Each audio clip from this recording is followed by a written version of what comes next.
Notre secours est dans le nom du Seigneur qui a fait le ciel et la terre. Eh bien, voilà, les générations passent dans ce monde.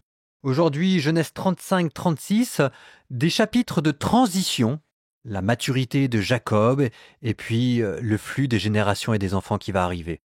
Nous nous apprêtons à gentiment ouvrir un nouveau cycle.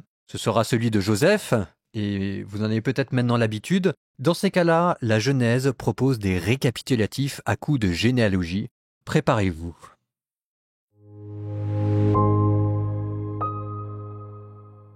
Dieu dit à Jacob, « Debout, monte à Béthel et fixe-toi là-bas.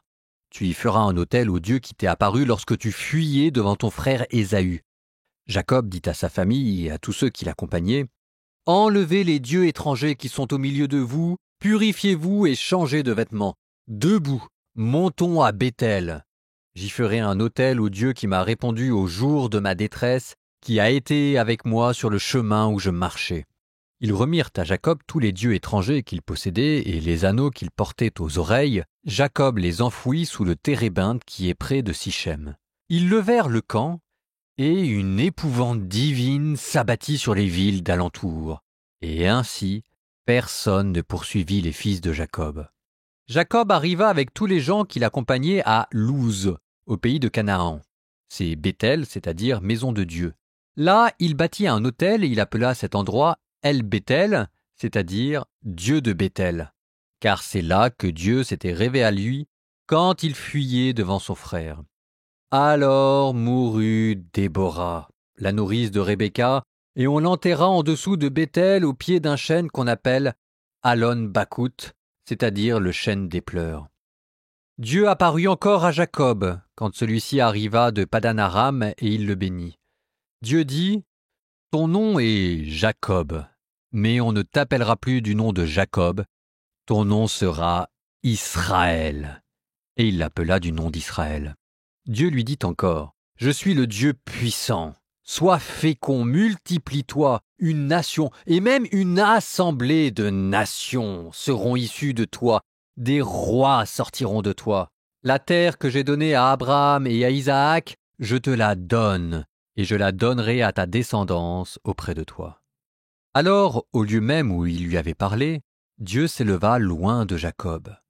Jacob érigea une stèle en ce lieu où Dieu avait parlé avec lui, une stèle de pierre. Sur elle, il versa une libation et répandit de l'huile, et Jacob appela Béthel, ce lieu où Dieu avait parlé avec lui.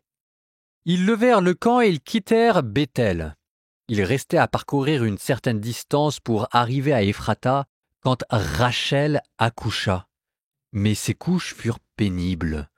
Au cours de cet accouchement difficile, la sage-femme lui dit « N'aie pas peur, tu as encore un fils !» Et dans son dernier souffle, au moment de mourir, Rachel l'appela Ben-Oni, c'est-à-dire fils du deuil. Mais son père l'appela Benjamin, c'est-à-dire fils de la droite. Rachel mourut, et on l'enterra sur la route d'Ephrata, c'est-à-dire Bethléem.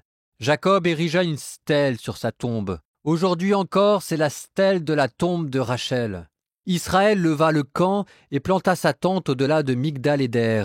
Or, tandis qu'Israël demeurait dans cette région, Rouben alla coucher avec Bila, la concubine de son père, et Israël la prit. Les fils de Jacob furent au nombre de 12. Les fils de Léa, Rouben le premier-né de Jacob, Siméon, Lévi, Juda, Isaacar et Zabulon. Les fils de Rachel, Joseph et Benjamin. Les fils de Bila, la servante de Rachel, Dan et Nephtali. Les fils de Zilpa, la servante de Léa, Gad et Asher. Tels sont les fils de Jacob qui lui naquirent en Padan-Aram. Jacob arriva chez son père Isaac à Mambré, à Kiriath-Arba, c'est-à-dire Hébron, là où Abraham et Isaac avaient séjourné comme des immigrés. Isaac vécut 180 ans, puis il expira. Il mourut et fut réuni aux siens, âgé et rassasié de jours. Ésaü et Jacob ses fils l'ensevelirent. Voici la descendance d'Ésaü, autrement dit Édom. Ésaü choisit ses femmes parmi les filles des Canaan. Ada, fille d'Élon le Hittite, Oholibama, fille d'Ana, fils de Shébon le Hivite, et Basmath, fille d'Ismaël et sœur de Nébaïoth.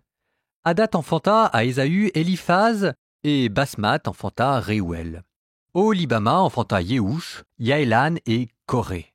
Tels sont les fils d'Ésaü qui lui naquirent au pays de Canaan.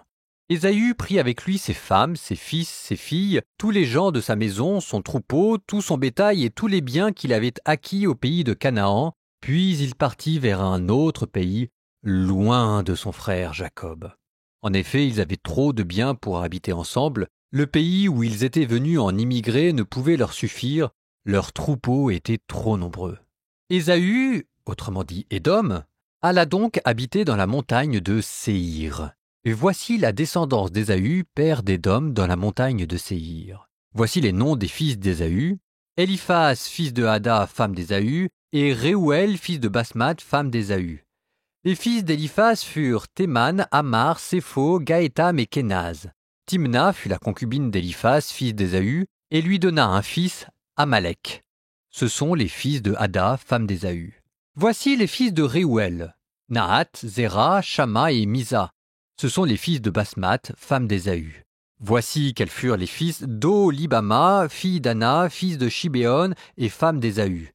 Elle lui enfanta Yéhouch, Yaélam et Coré.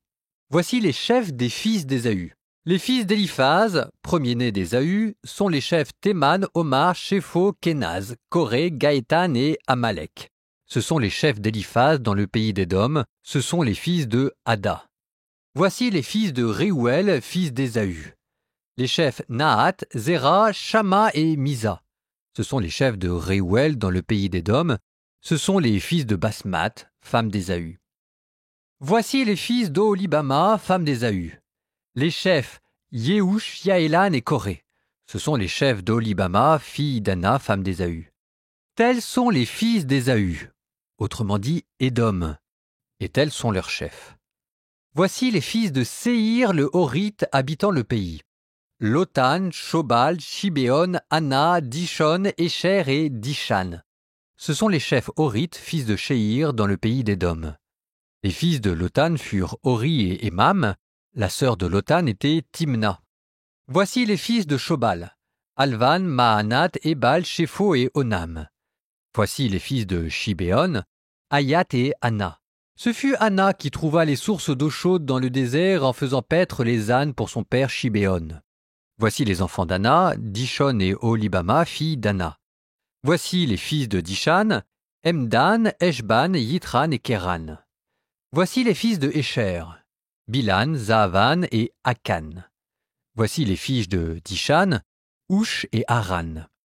Voici les chefs Horites: Lotan, Shobal, Shibéon, Anna, Dishon, Écher et Dishan.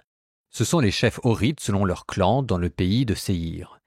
Voici les rois qui ont régné au pays d'Édom avant que ne règne un roi sur les fils d'Israël. Béla, fils de Béor, régna sur Édom et le nom de sa ville était Dinaba. Béla mourut et Yobab, fils de Zéra de Bosra, régna à sa place. Yabab mourut et Husham du pays des Thémanites régna à sa place. Husham mourut et Hadad, fils de Bédad, régna à sa place. Il l'emporta sur Madian au champ de Moab, et le nom de sa ville était Avit. Hadad mourut, et Salma de Masréka régna à sa place.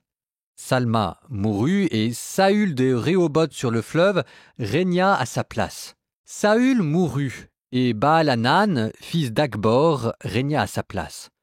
Baal-Hanan, fils d'Akbor, mourut, et Hadar régna à sa place.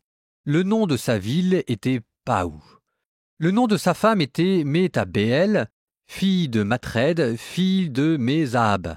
Voici la liste des chefs d'Ésaü selon leurs clans et leurs localités. Leurs noms étaient Timna, Alva, Yétet, Oholibama, Éla, Pinon, Kénas, Théma, Mibsar, Magdiel et Hiram. Ce sont les chefs d'Édom, selon l'endroit où ils habitaient au pays dont ils avaient la propriété. C'est Ésaü le père d'Édom.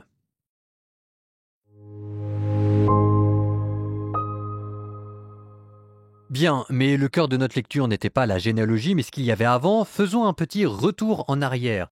Pour résumer, Dina s'est faite violer et les frères, plutôt que d'essayer de penser au bonheur de leur sœur, ont pensé à leur propre honneur et ont rendu la tribu de Joseph odieuse aux habitants de toute la région. Qu'est-ce que vous faites dans votre famille quand ça va mal? Quand toute votre famille est en train de partir à gauche et à droite, qu'elle vient de subir un traumatisme et qu'il y a des forces centrifuges qui risquent de l'éclater. Très bonne réaction de Joseph qui vraiment a acquis une stature maintenant de sage. Il fait un retour aux sources. Il amène sa famille en pèlerinage au lieu même où elle a été constituée. Imaginez que dans votre couple ça aille mal ou qu'avec vos enfants ça aille mal. C'est vrai que ce serait pas forcément une mauvaise idée que de dire « Retournons à l'endroit où nous avons fait notre voyage de noces ». Qui sait si l'évocation des souvenirs n'arrivera pas à nous mettre sur un nouveau départ. Jacob dit à sa famille, je cite, « Enlevez les dieux de l'étranger qui sont au milieu de vous », probablement des idoles qu'ils avaient dans leur poche, « purifiez-vous et changez de vêtements ». Ça devient quasiment un acte liturgique, cultuel. Puis nous partirons et nous monterons à Béthel. Souvenez-vous, Béthel, c'est là où Jacob avait fait une pause quand il fuyait Ésaü. J'y ferai un autel au Dieu qui m'a répondu le jour de ma détresse, donc quand il était en pleine fuite, et qui a été avec moi dans le voyage que j'ai entrepris.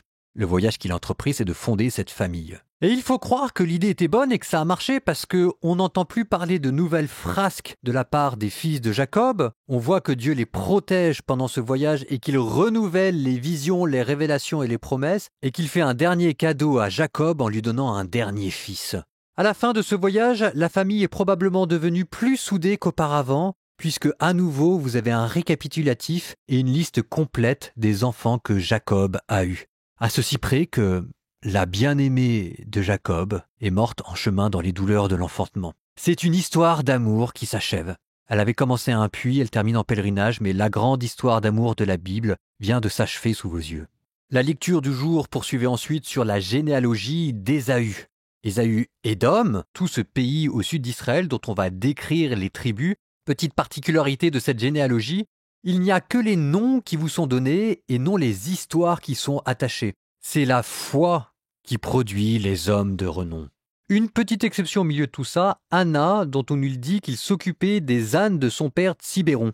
Alors, la mention des ânes ici pourrait prêter à rire, mais les ânes étaient considérés comme des montures royales et vous rappelle un autre âne à venir, celui de David avec lequel il montera à Jérusalem, et puis surtout celui de Jésus grâce auquel il se rendra dans Jérusalem. Et oui, il y a aussi tout cela derrière. Proverbe, chapitre 5, versets 1 à 6. Mon fils, sois attentif à ma sagesse, prête l'oreille à mes raisons.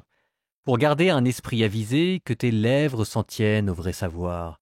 Oui, le miel coule des lèvres de la femme d'un autre, plus que l'huile onctueuse est sa bouche. Mais elle laisse à la fin amertume d'absinthe, blessure d'une épée à deux tranchants. Vers la mort descendent ses pas, son pied touche au séjour des morts. Jamais elle n'ouvrira un chemin de vie, ses pistes se perdent sans qu'elle n'en sache rien.